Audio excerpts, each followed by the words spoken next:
Welcome back, DIYers. Today we're going to review and demonstrate how to use a portable spray booth. Now the one I'm going to be demonstrating is a HomeRite spray shelter. I've had this one a little bit. I've used it a couple times. I don't quite remember how big it is, but we'll measure it once we get it set up. I'm going to show you a couple different ways to use it, and we're going to show you 3 different ways to spray inside it. So let's get it set up. Now as you see, it comes in a nice little handy carrying bag, and when you open it up, the instructions are actually stitched inside the bag here, but it's very easy to set up. Basically, you just pull it out of the bag. Everything you need is inside the bag. Now, as you see, I got my tarp set up here on the ground because this particular model here doesn't come with a bottom in it. Now, there are some that do. I just happened to get one that didn't have it. So as we unfold this, here's the stakes to stake it down. Here's the poles for which to hold it up. It's basically like setting up a tent. So we'll get this all spread out here.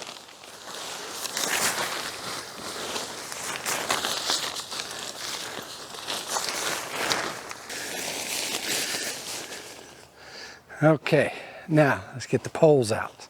Now the poles are very easy to put together. It comes in 2 links. There's basically 2 sets of poles. And all you need to do is basically unfold them, and they snap into one another. You see that? And once you get them all kind of in, it gets a little tighter.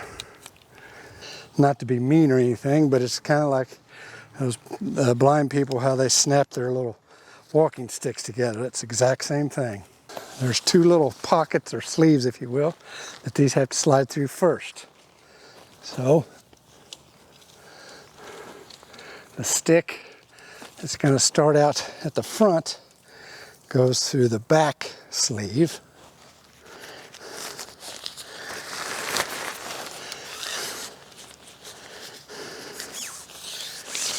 And spans between the 2 curved parts. So there's one and there's one. This one goes through the front one. It has these little clips that'll clip on the bars.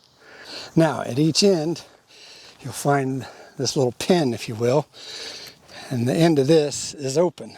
Adjust everything till this fits in there, like so. Okay, next thing I'm going to do is get this staked down. As you can see in the light breeze, this thing blows around quite a bit. So there's one for all 4 corners and one for the center and the back.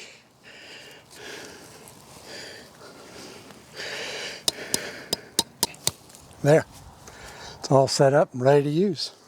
Now all I need to do is adjust my little clips. Now these little ties on each side are designed to go around these 2 poles where they intersect. And if you're not able to do this, it's because you got your clips in the wrong place. You just have to remove a couple until you can do this, and then you just put your clips back. And there it is, all set up.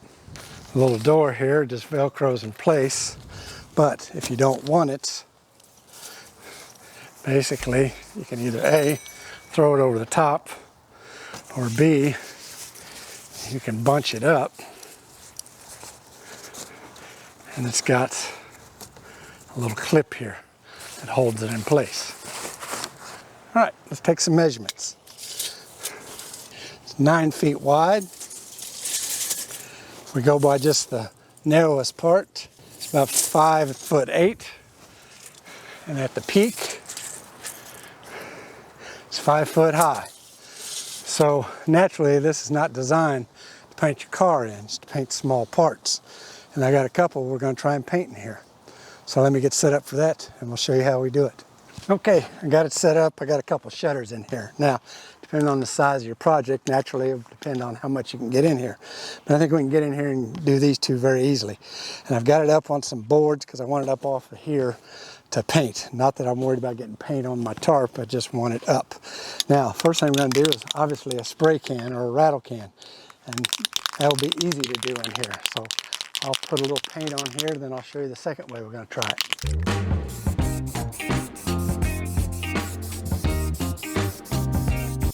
Now, in case you're wondering, the reason I'm painting the back side is so when I paint it from the front side, this edge gets good and covered, and you don't see the gray through the paint. Okay, fairly easy, self-explanatory.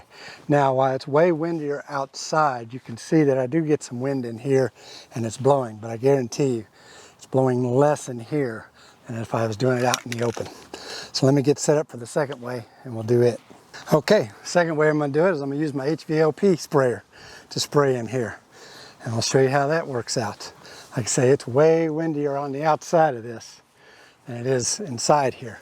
Now, if I really wanted to be inside and enclosed, I could shut down this front door and it's a screen and I could be on inside. But for taping purposes, I'm leaving it up. And I got to set my spray pattern first. Okay.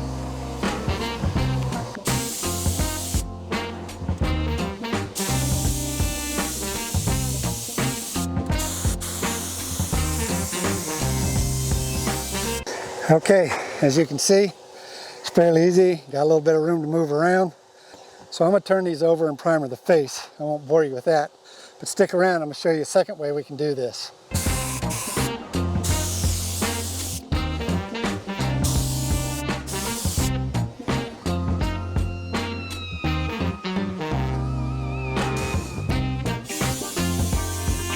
Now, one added bonus I forgot to tell you about is we can take this top down, or the front of this down,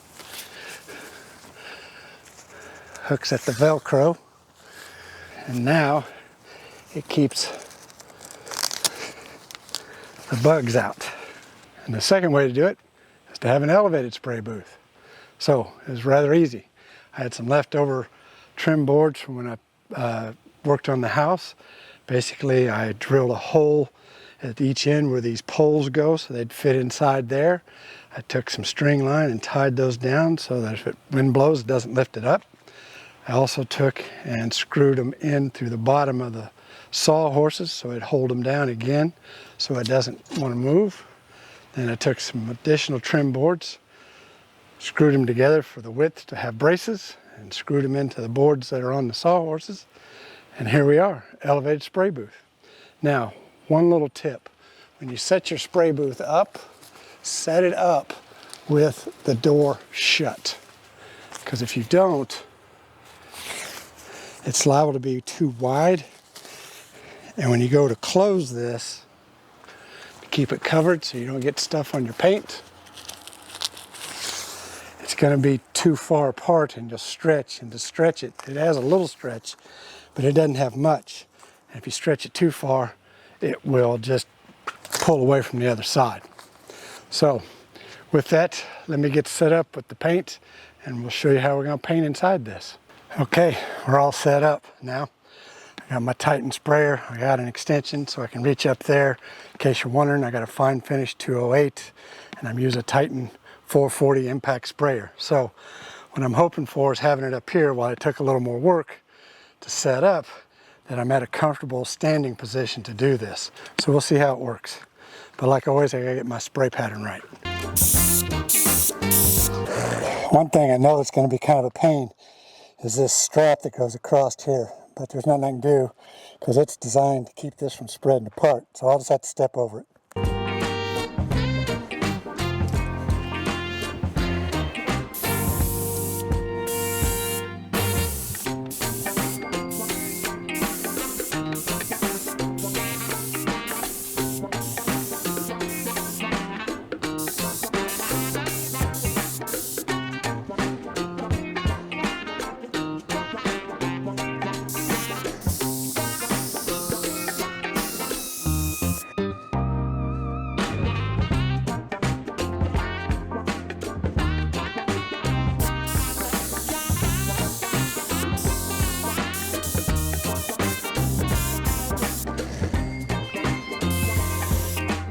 Okay, I showed you 3 ways you can spray.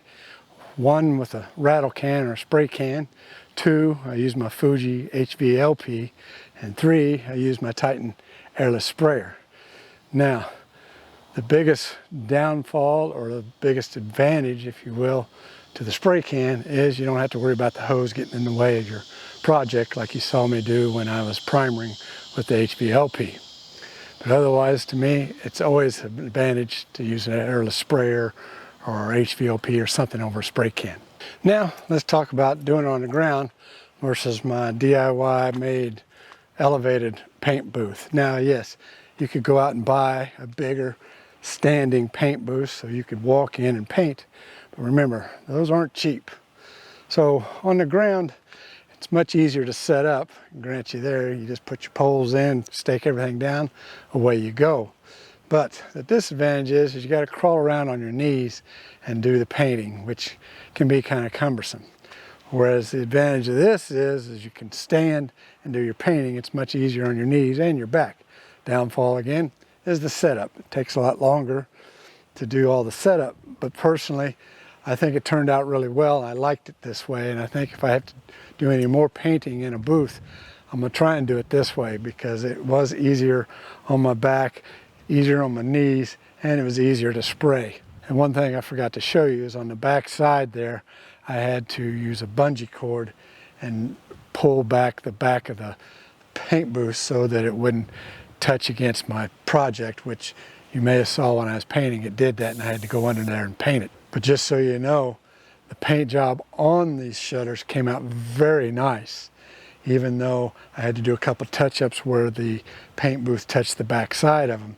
Otherwise, it turned out really nice. It's inside an enclosed area. There's no bugs in there. There's no dirt falling on it. And it can sit there and dry, and I can leave this for a couple, 3 hours and not worry about it falling over. And then I can take out my shutters or whatever project you have in there and take down your paint booth. Now, I could have done it where I had some cross braces going this way and just done one shutter at a time, which you may do if you only have one project. But since I had two, it was too hard to do one and then have to let it set for an hour or so till I could touch it and take it out of there and then put another one in. So I hope you found this video helpful. And if you already have a spray booth, try elevating it. Let me know how it works. If you're thinking of getting one, just realize you don't have to crawl around on the ground. And here's another option. So we'll see you on the next project. Until then, happy DIYing.